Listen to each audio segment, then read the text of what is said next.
There is a photograph on a postcard rack in a souvenir shop in Helen, Georgia.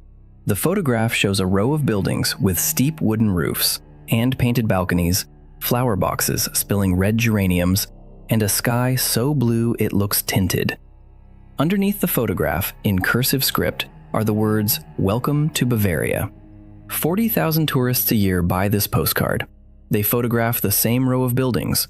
They eat schnitzel at a restaurant whose owner is named Mike from Tennessee, and then they get back into their rental cars and drive home to Atlanta, never knowing that 2 blocks east of that postcard, 38% of the people who actually live in Helen are below the federal poverty line.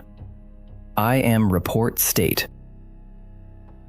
And I have been walking through America's prettiest towns for 3 years now, looking for the moment the lie started.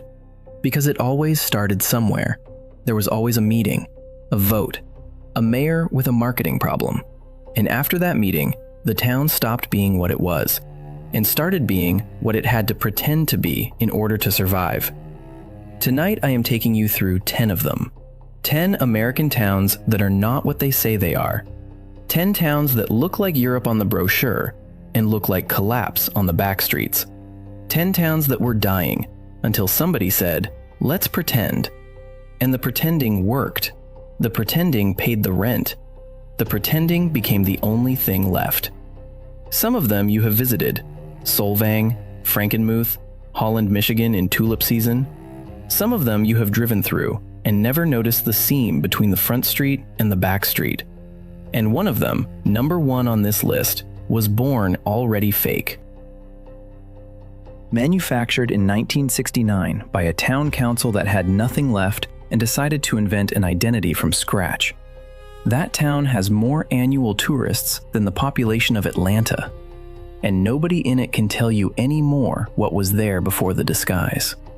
You're going to want to subscribe to this channel, because the next time some travel blogger tells you about a charming European hideaway 3 hours from your city, you are going to remember this video.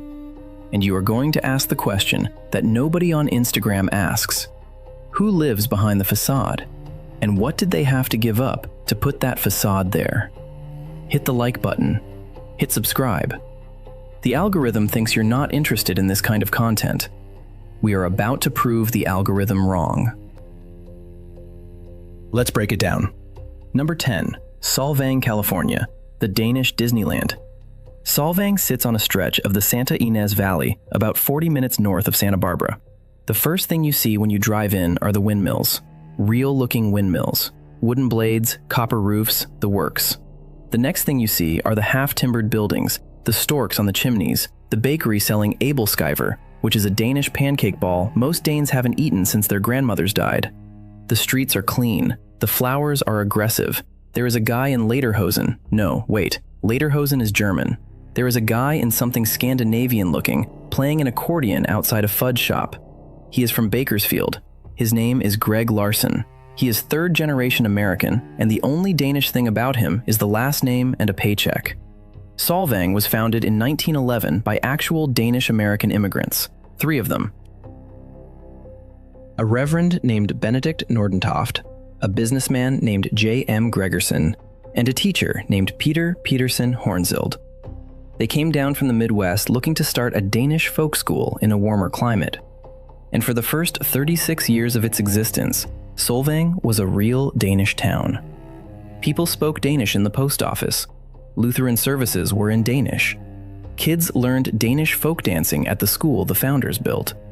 The buildings were not half-timbered. They were normal California stucco, because half-timbering doesn't actually make sense in a place that gets 90 degrees in summer. Then in 1947, a magazine called the Saturday Evening Post sent a photographer to Solvang. The photographer wrote an article called Little Denmark. The tourists came, and the town council had a meeting. And in that meeting, somebody, the records aren't clear who, but the Solvang Historical Society has the minutes, said, "We should lean into this. We should renovate the storefronts. We should make the buildings look the way the tourists think they should look." Here are the numbers. Solvang's current population, about 6,200 people. Annual tourists, 1.5 million. Median home price, $1.4 million. Median household income for actual full-time residents, $84,000. Sounds prosperous? It isn't, because 31% of the workforce in Solvang earns under $35,000 a year, working in the tourism industry, the bakeries, the windmill tours, the fudge shops, the wine tasting rooms. They cannot afford to live in Solvang. They live in Buellton, Lompoc, sometimes as far as Santa Maria, and they commute in. Solvang doesn't have residents working in Solvang. Solvang has commuters performing Solvang. A guy on Reddit posting on r/Santa Barbara about 3 years ago wrote this: I worked at one of the Danish bakeries in Solvang for a year. The owner is Mexican-American. The head baker is from Oaxaca. The recipes were rewritten in 1962 by a consultant from Los Angeles. The __quote_0___ pastries we sold are not actually Danish. They are an American interpretation.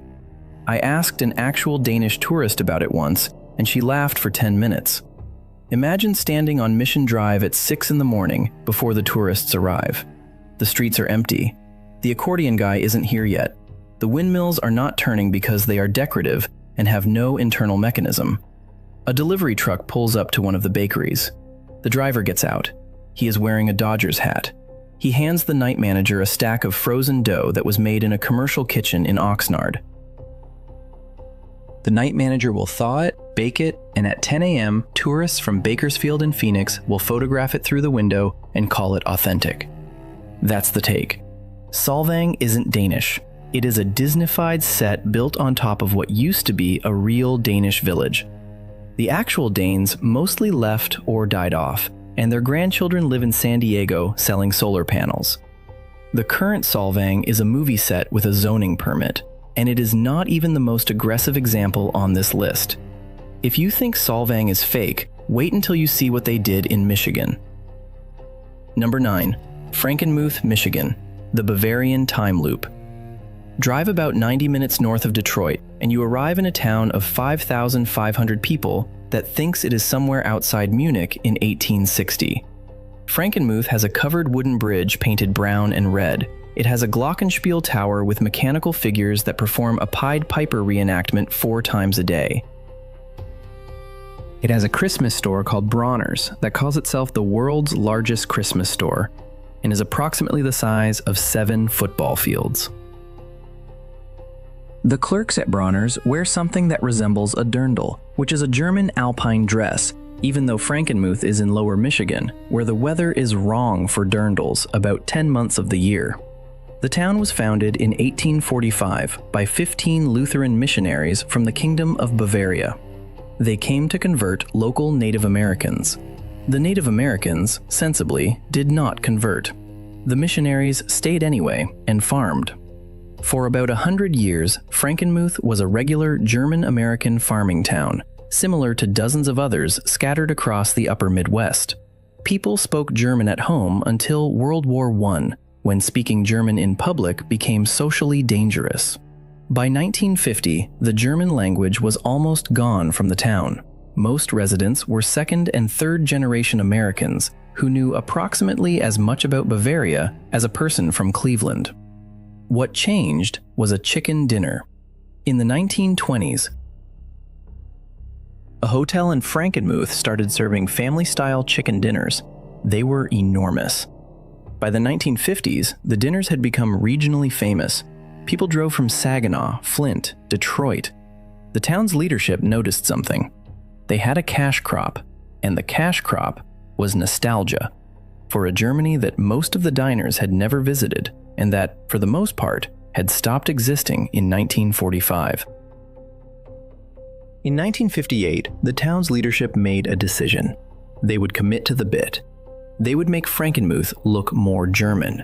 Not the actual Germany, which by 1958 was in the middle of the Wirtschaftswunder, building Autobahns and BMWs.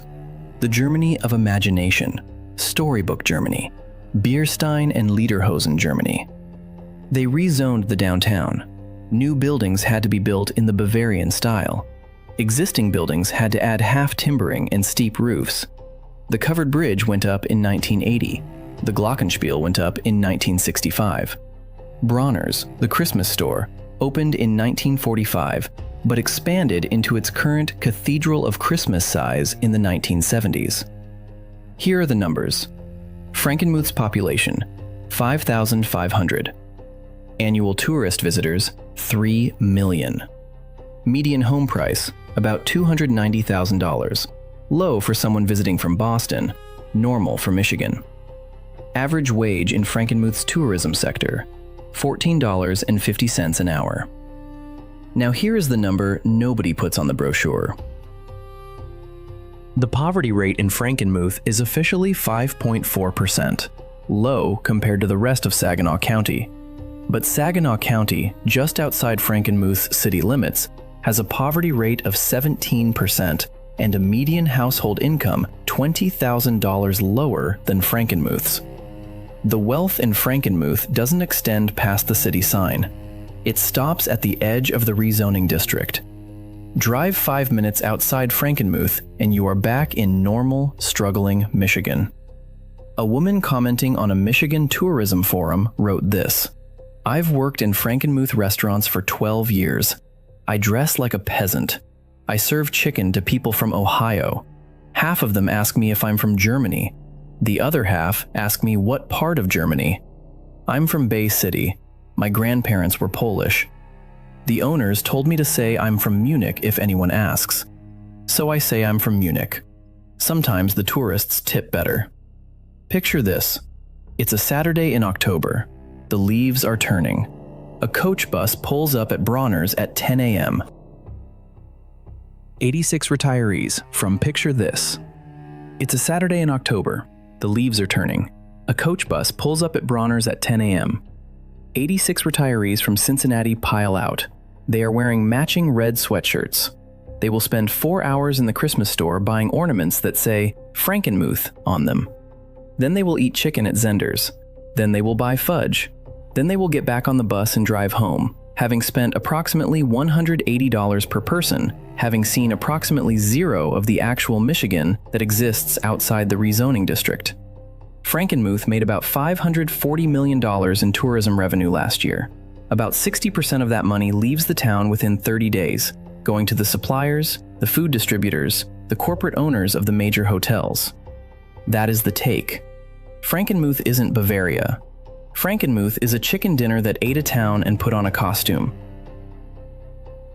The actual German heritage that founded the place got buried under a pile of glockenspiel parts in 1965 and has not been seen since. But the next town didn't even have a chicken dinner to start with. The next town had nothing. Number 8. Tarpon Springs, Florida. The Greek sponge mythology. Tarpon Springs sits on the Gulf Coast of Florida, about 40 minutes north of St. Petersburg. The thing that draws tourists is the sponge docks. There are wooden boats with stretched canvas and old diving helmets on display. There are men in fishing sweaters who will sell you a natural sea sponge for $35. There are Greek restaurants every 50 feet, serving moussaka and souvlaki, with menus in both English and Greek.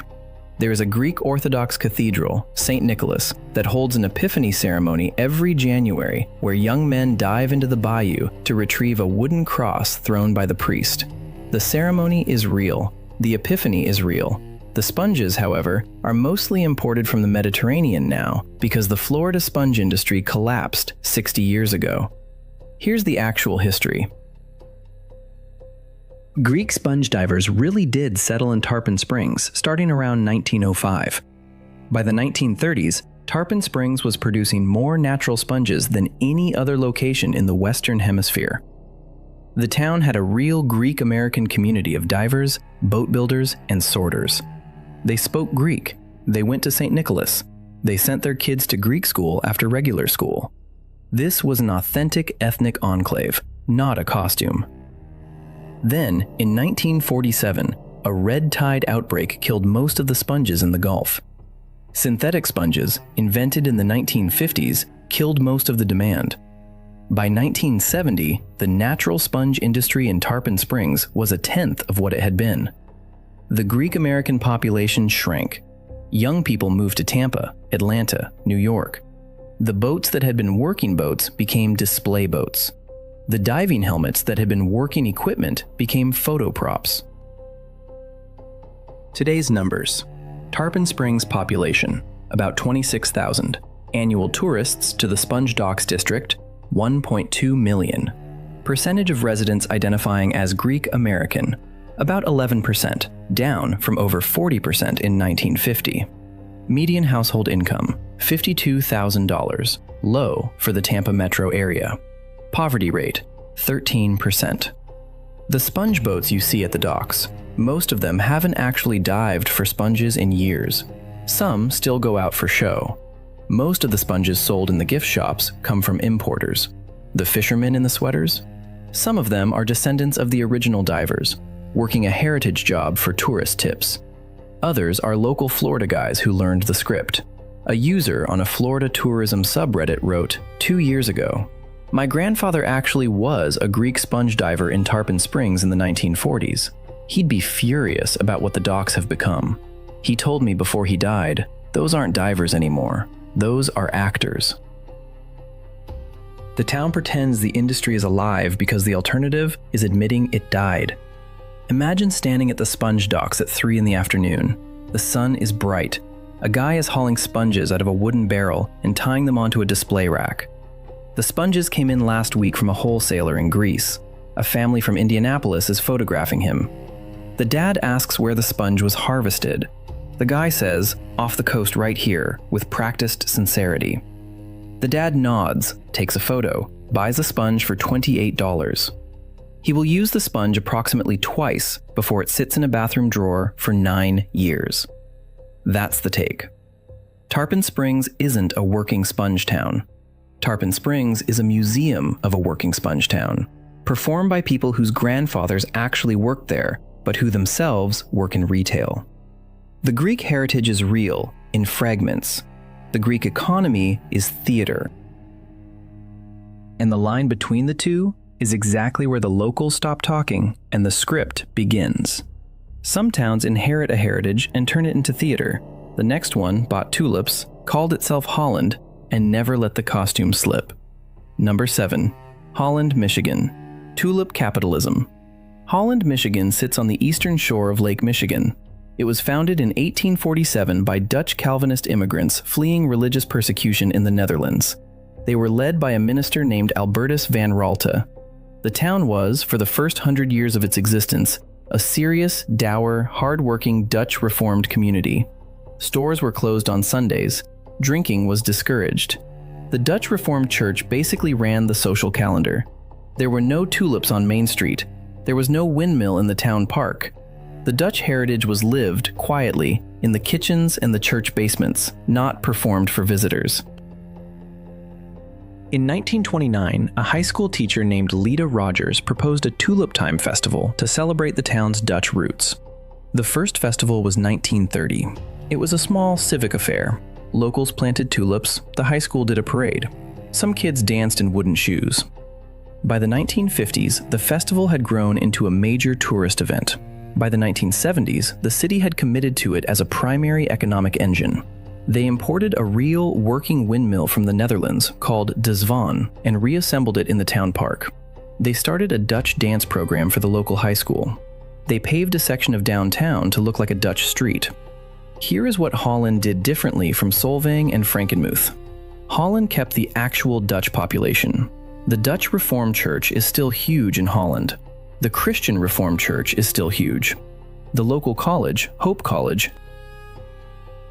is still a Dutch Reformed institution, so the costume sits on top of a real cultural foundation. When tourists come to Tulip Time, the kids dancing in wooden shoes are mostly real 3rd and 4th generation Dutch American kids whose parents and grandparents did this dance. The lie is partial. The performance is half real. That makes it more convincing, and, in some ways, more troubling.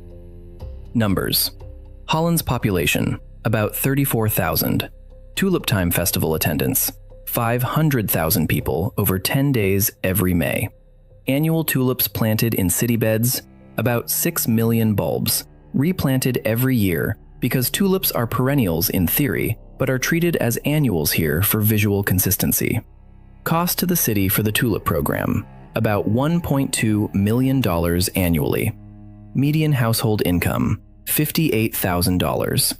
Poverty rate, 16%. So even Holland, with its solid Dutch heritage, has a real poverty problem hidden behind the festival economy. A 16% poverty rate is not low. It is just invisible during the second week of May, when the streets are full of out-of-towners eating poffertjes from a food cart run by a guy named Doug. A local newspaper, the Holland Sentinel, ran a piece 3 years ago about workers in the festival economy. One quote stayed with me. A woman named Jenna, who works seasonally during tulip time at one of the costume rental places, said, "I make about $4,000 in those 10 days. The other 50 weeks of the year, I work at Walmart. Tulip time is the difference between paying my rent in summer and not paying it." The town runs on this festival the way some towns run on a steel mill. If tulip time disappeared, half the people I know would lose their main income. That's not a town, that's a part-time job factory dressed up like the Netherlands. That's the take. Holland is a real Dutch-American community sitting on top of a fake Dutch tourist economy. The two layers don't exactly contradict each other, but they don't fit either. The real Holland is church basements and grain elevators and Dutch bingo nights. The performed Holland is tulips and windmills and wooden shoes. The locals know which is which. The visitors don't. Some towns dress up their heritage. The next one dressed up a ski mountain that didn't exist until a developer drew it. Number 6. Vail, Colorado. The Tirolean invention. Vail, Colorado is a ski resort that pretends to be an alpine village. The buildings have steep wooden roofs. There are flower boxes on the second-story balconies. The street signs are written in a vaguely Germanic font. There are restaurants called things like Pepe's and Sweet Basil and Almrezi, serving fondue and raclette. There is no historic Tirolean community in Colorado. There was nothing in Vail in 1960 except sheep grazing and a few mining claims.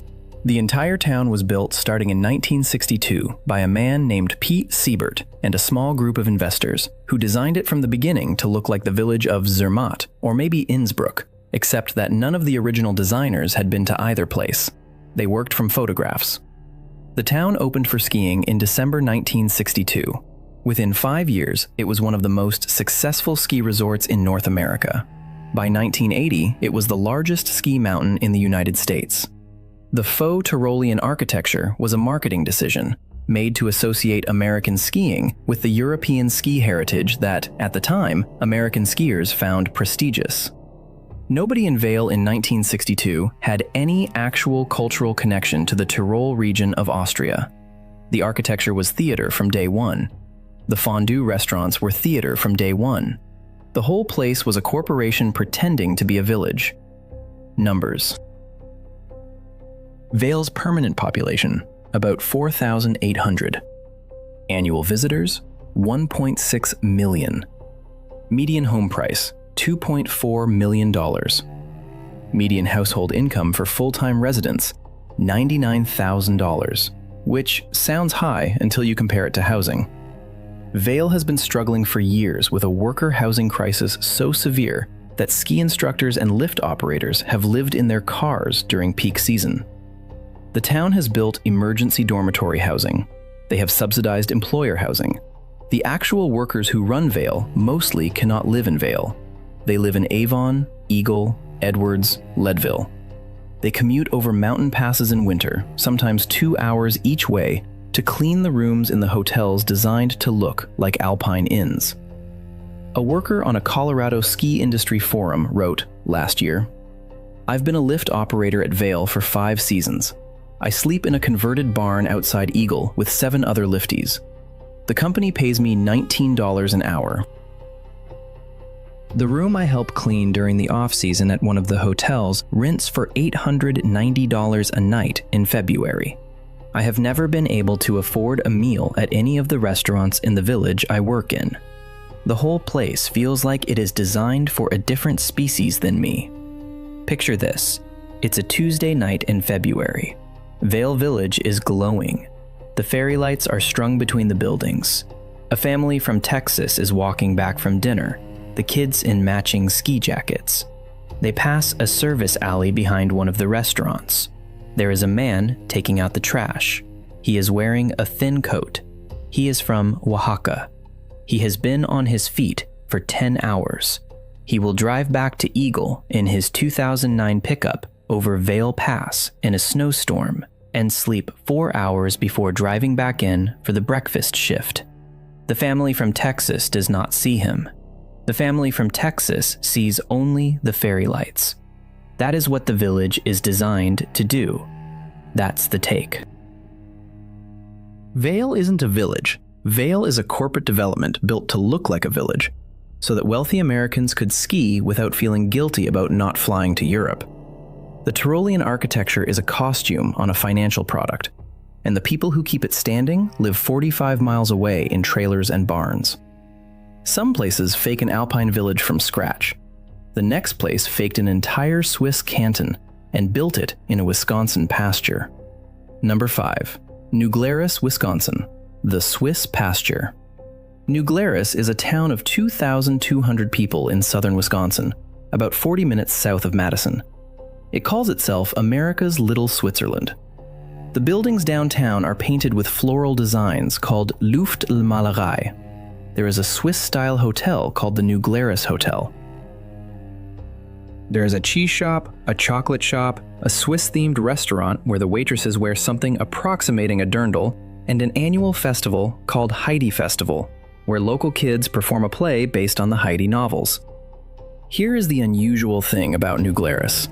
Unlike Vail or Helen, New Glarus was actually founded by Swiss immigrants. In 1845, 193 colonists from the canton of Glarus in Switzerland settled here, fleeing economic collapse in their home valley.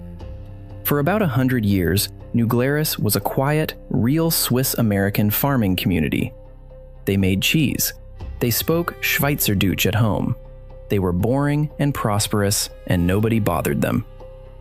Then, in 1938, the town held its first Wilhelm Tell Festival, performing the Schiller play in German in a meadow with local farmers as actors. It was a modest civic affair. Nobody intended to commercialize it. But in the 1960s and 1970s, as Wisconsin tourism began organizing around themed destinations, New Glarus made the same decision Frankenmuth made. They committed to the bit. They redid the storefronts in faux Swiss style. They opened the Swiss Center. They added the chocolate shop, the cuckoo clock store, the cheese-making demonstrations. They invited Swiss tourism officials to come bless the town as authentic Swiss heritage. Numbers. Population, 2,200. Annual visitors, about 350,000. Median household income, $78,000. Decent for rural Wisconsin. Poverty rate, 6%, low. New Glarus is one of the more functional towns on this list. The fakeness is real, but the local economy isn't catastrophically dependent on tourism alone. New Glarus also has actual industry. New Glarus Brewing Company is one of the most successful regional breweries in the United States, employing about 130 people and bringing in real, non-tourism revenue. But here's the thing. The Swiss heritage that founded New Glarus is, in fact, mostly gone. The Schweizerdeutsch is not spoken anymore by anyone under 60. The Swiss Reformed Church congregation has shrunk. The kids in the Heidi Festival are mostly third and fourth generation Wisconsinites, whose Swiss is exactly as functional as the average American's high school French. The festival happens because the festival happens. It is no longer a living connection to a homeland. It is a theme park version of a heritage that ended about 70 years ago. A man commented on a Wisconsin history blog, "My grandfather still spoke Swiss German. He died in 1991.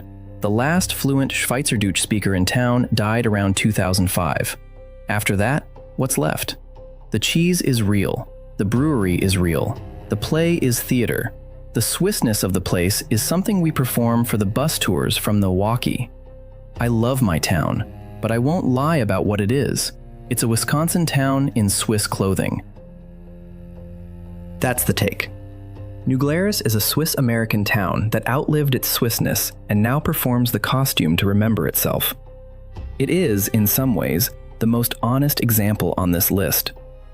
The locals know the heritage is fading.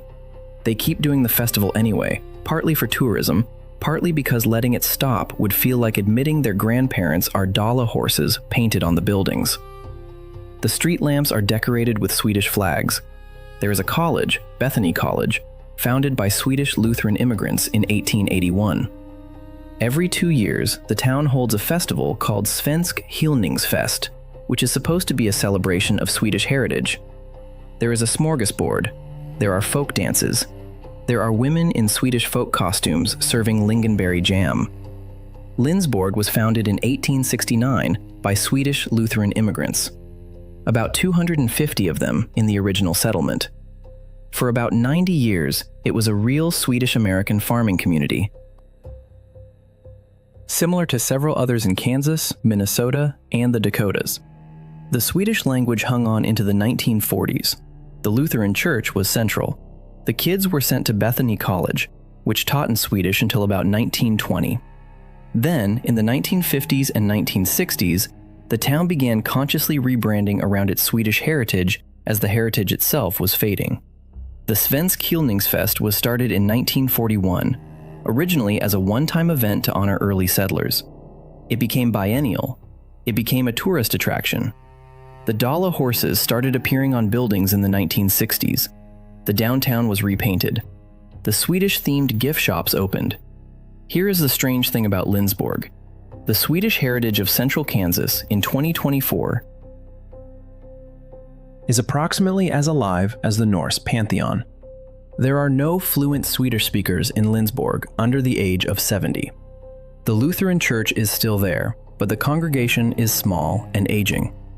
Bethany College is still there, but it teaches like any other small American liberal arts college, with maybe one course on Scandinavian studies.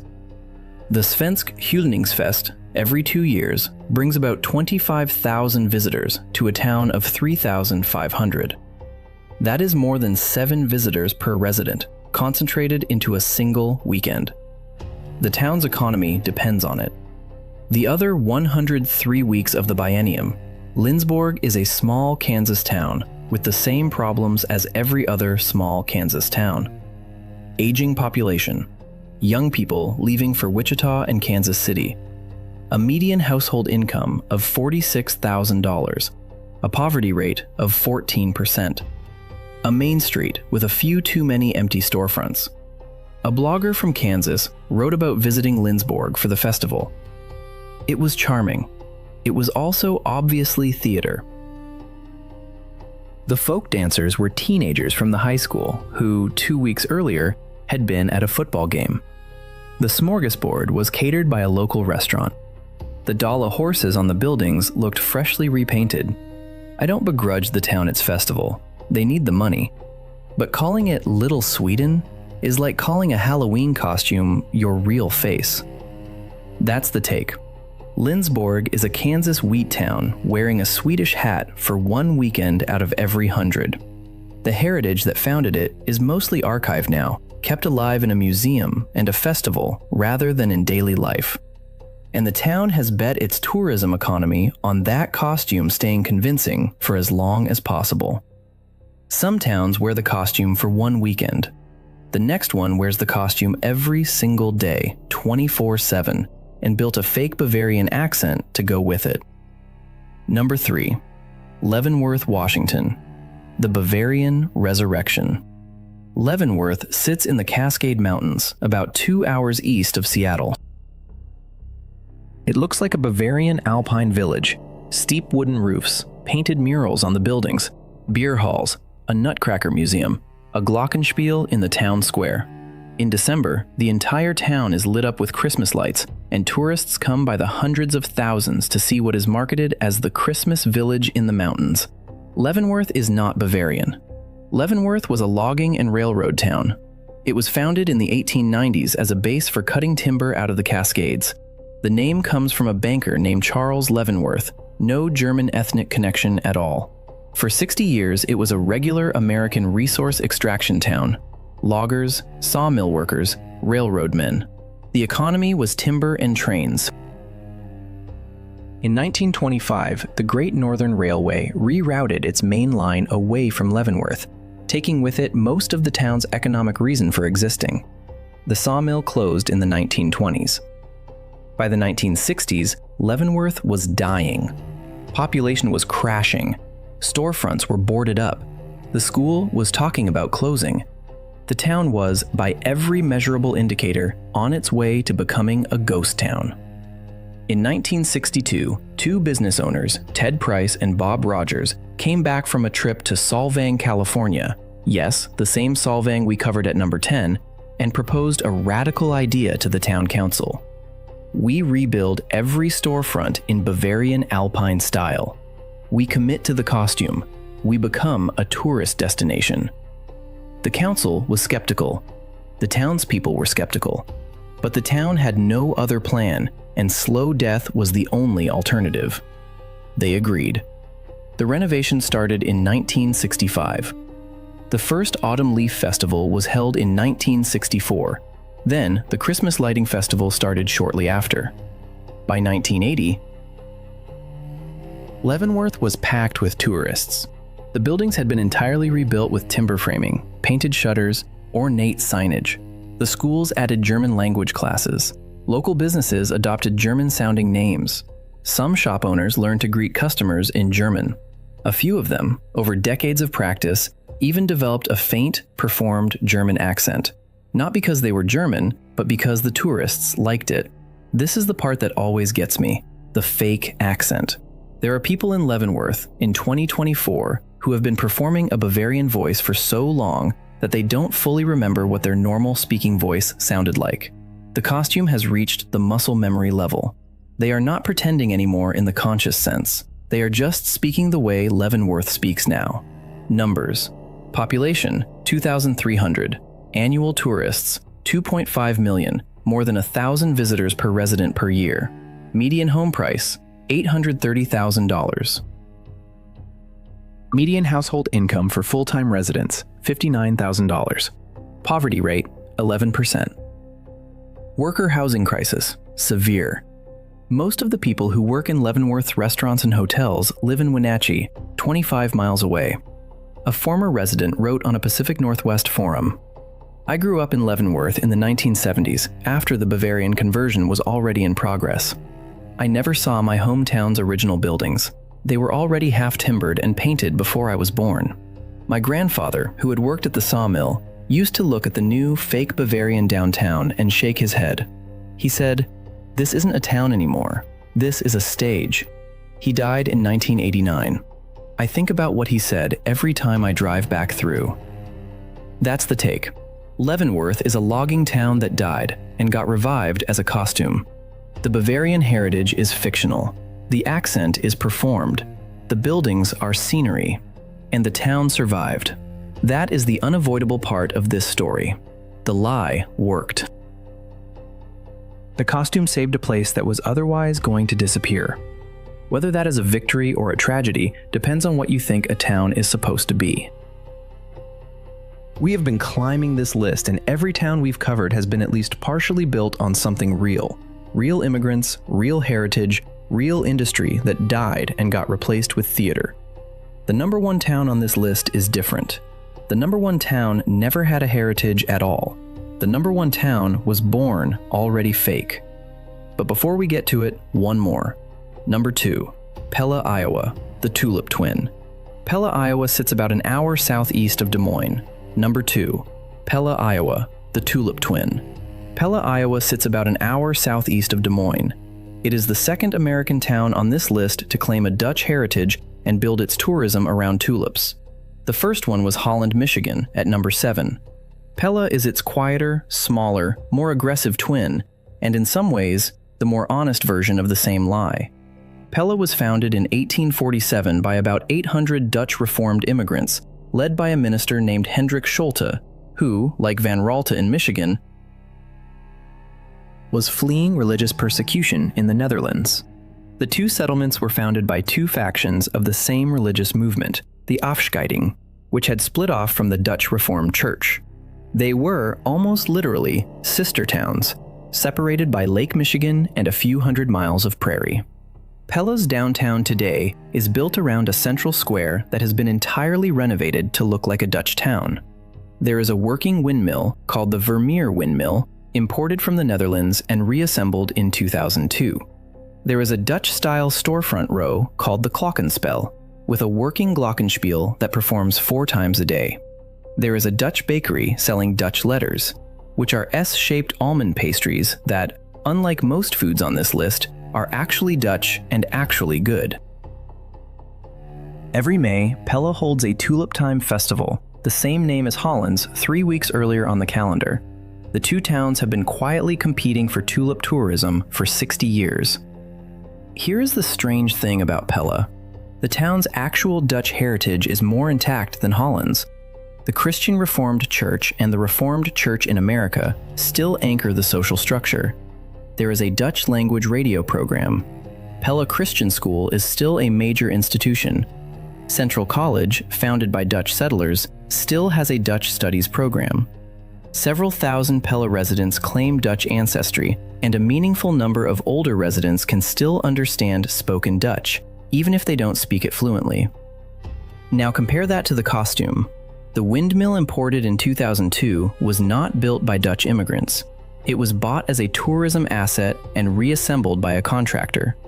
The Glockenspel was added in the 1970s. The downtown facades were redone, like in so many of these towns, in a wave of renovation in the 1960s and 1970s. The Tulip Time Queen wears a costume that was designed by a committee, not handed down from a great-grandmother. So Pella is two towns at once. There is the real Dutch-American Pella, living in the church basements and the school cafeterias and the Reformed seminary classrooms. And there is the performed Pella in the downtown square, with the windmill and the wooden shoes and the Tulip Time Queen. Both are real, both are happening. They occupy the same square mile, and they pretend not to notice each other. Numbers. Population, about 10,500. Annual Tulip Time visitors, 150,000. Median household income, $74,000, decent for rural Iowa. Poverty rate, 6%, low. Pella is one of the more economically functional towns on this list.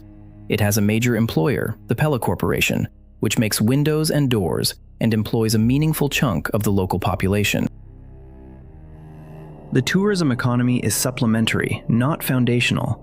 That is part of why Pella feels less desperate than some of the other towns we've covered. It is performing the costume, but it doesn't need the costume to eat. A man on a Dutch American Heritage Forum wrote, "I grew up in Pella in the 1960s, before the windmill came. The town was Dutch in the old way, quiet, plain. Church on Sunday twice, Dutch coffee at the kitchen table. After the renovation, my hometown started looking like a postcard version of itself. My grandmother, who was born in Friesland in 1898, lived to see the Glockenspel installed. She told me, 'This is not how we lived. This is how Americans imagine we lived.' She was not angry about it. She was bemused. She thought it was kind of sweet in a sad way. Picture this. It's a May evening during Tulip Time. The streets are full. A high school marching band is playing a slow march in front of the Vermeer windmill. The tulips in the central square are at peak bloom, 6 million of them, planted in geometric beds. The Tulip Time Queen is on a float, waving. 2 blocks away, in a quiet residential street, an elderly woman is sitting on her porch. Her grandparents came over in 1882. She is not at the festival. She has seen 75 Tulip Times. She is reading a book. Her name is Helga, and her family stopped speaking Dutch around 1955. She does not begrudge the festival. She simply doesn't go to it anymore. The festival is for the visitors. It has been for a long time." That's the take. Pella is a real Dutch-American town, with a fake Dutch tourist downtown grafted onto it. The two coexist. The locals can tell which is which. Pella is the most peaceful version of the lie on this list, a town that performs its heritage without losing its actual one. It is, in its quiet way, the closest thing to an ethical version of this kind of tourism economy. Not because it doesn't lie, but because the lie sits on top of something real that hasn't been completely erased yet. And now we get to number 1. The town where the lie has no truth underneath it. The town that was born already a costume. The town that became famous on this channel for a reason. Number 1. Helen, Georgia. The pure simulacrum. Helen, Georgia is a town of 510 people in the Blue Ridge Mountains, about 90 miles north of Atlanta. It looks like a Bavarian alpine village. The main street, called the Helen Brasstown Bypass, and yes, that is the actual name on the maps, is lined with steep wooden roofs, painted murals, ornate iron signs in Germanic fonts, beer halls with names like Hofer's and the Old Bavaria Inn, fudge shops, leather goods stores, German Christmas stores open year-round. There is a chairlift that takes tourists up a small hill. There are tubing operations on the Chattahoochee River. There is a fall festival called Oktoberfest that runs from September to early November, the longest Oktoberfest in the United States. None of this has any connection to actual German or Bavarian heritage. None of it. Here's the history, and pay attention because this one is different from every other town we've covered. Helen, Georgia was incorporated in 1913 as a logging town. The local economy was timber, period. By the 1920s, the timber was mostly cut out. The sawmills closed. By the 1930s and 1940s, Helen was barely a town. Population was a few hundred. Storefronts were boarded. The young people had left for Atlanta, Chattanooga, Asheville. The Great Depression had finished what the deforestation had started. Helen was, by 1968, a dying mountain hamlet with no economic reason to exist. In 1968, 3 businessmen, Pete Hodkinson, Jim Wilkins, and a local artist named John Collick, sat down at a table and made a decision that has no parallel anywhere else on this list. They decided that Helen would adopt an identity it had never had. They decided to make Helen into a Bavarian village. Not because Helen had any German immigrant heritage, it did not. Not because the architecture was Germanic, it was not. Not because German tourists were coming there, none were. They picked Bavaria off a list of possible themes because John Collick had served in the army in Germany after World War II and had fond memories of the alpine villages of southern Bavaria, and he thought the Blue Ridge Mountains had a vaguely similar feel. That was the entire reason. One man's tour of duty, one vague visual association, and the decision to commit, as a town, to a fictional identity from that point forward. The renovation began in 1969. Every storefront in downtown Helen was redone in faux Bavarian style. Half timbering, steep roofs, painted shutters, window flower boxes. Ornate Germanic signage. The town adopted Oktoberfest as an annual event. They added a glockenspiel. They renamed streets to sound vaguely Germanic. The transformation was complete by the mid-1970s. It worked. Within 10 years, Helen was one of the most visited tourist destinations in Georgia. By 2000, it was the 3rd most visited city in Georgia, after Atlanta and Savannah. By 2020, Helen, population 510, was receiving over 2.5 million tourists per year. That is roughly 4,900 visitors per resident per year. There is no other town in America with a tourist-to-resident ratio like that. Helen is, statistically, the most visited per capita tourist destination in the United States. Now, here are the other numbers. The numbers that nobody puts on the brochure. Median household income in Helen, $34,000. That is below the federal threshold for a family of 4. Poverty rate in Helen, 38%. 38% of the people who live in Helen, Georgia, population 510, live below the federal poverty line. The median home value in Helen is about $190,000, but most of those homes are not owned by Helen residents. They are owned by investors who rent them out as vacation properties. The actual residents of Helen mostly live in trailers and small houses on the back streets, 2 and 3 blocks east of the Bavarian downtown, in homes the tourists never see and never photograph. Imagine standing on Helen's main street at noon on a Saturday in October. The street is packed, tourists in matching family t-shirts, bus tours from Charlotte and Birmingham, a guy playing a tuba in front of a beer hall, dogs in Oktoberfest sweaters, the smell of bratwurst and funnel cake. Every storefront is occupied. Every restaurant has a 45-minute wait. The cash registers are ringing. Now walk 2 blocks east, past the parking lot, past the Hampton Inn, past the chain link fence. You are now in the part of Helen the tourists never enter. There are trailers. There are houses with peeling paint. There is a small, struggling Hispanic Pentecostal church that serves the workers who clean the hotels and cook in the kitchens, most of whom commute in from Cleveland, Georgia, 20 minutes south. There is a food pantry. Busy on the 3rd Saturday of every month. There is a clinic that takes uninsured patients.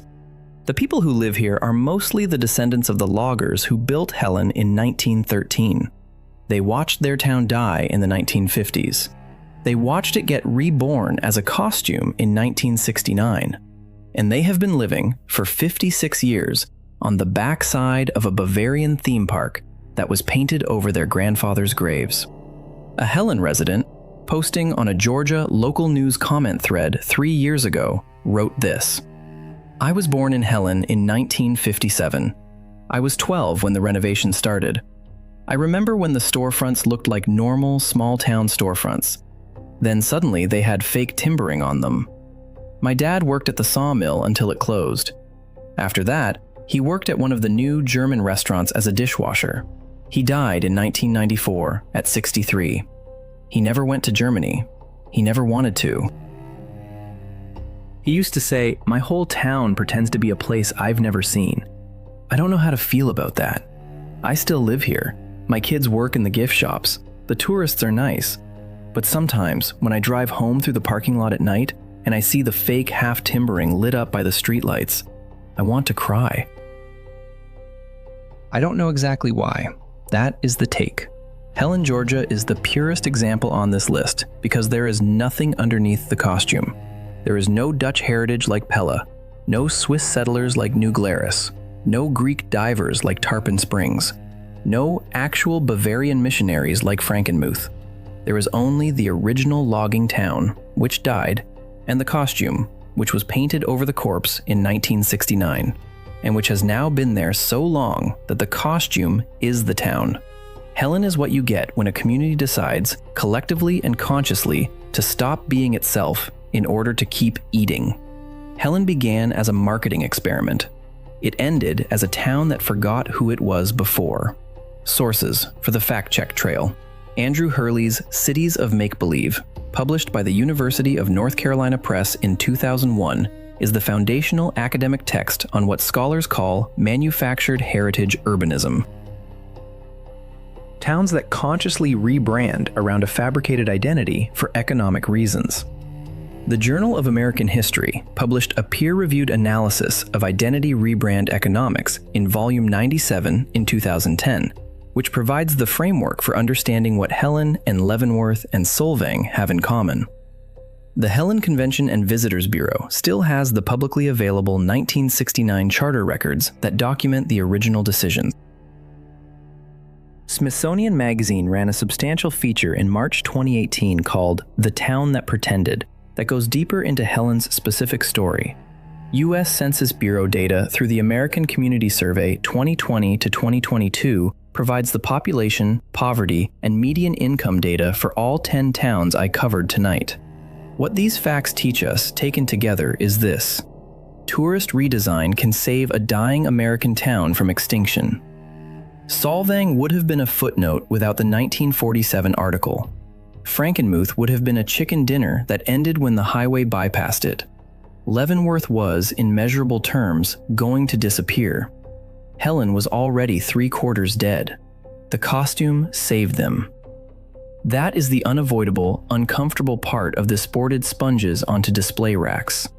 Each generation forgets a little more of what was actually there before the costume. And eventually, like in Helen, there is nothing left underneath at all. The costume has eaten the town. That is the cost of survival. in 21st century American small-town economics. It is not romantic.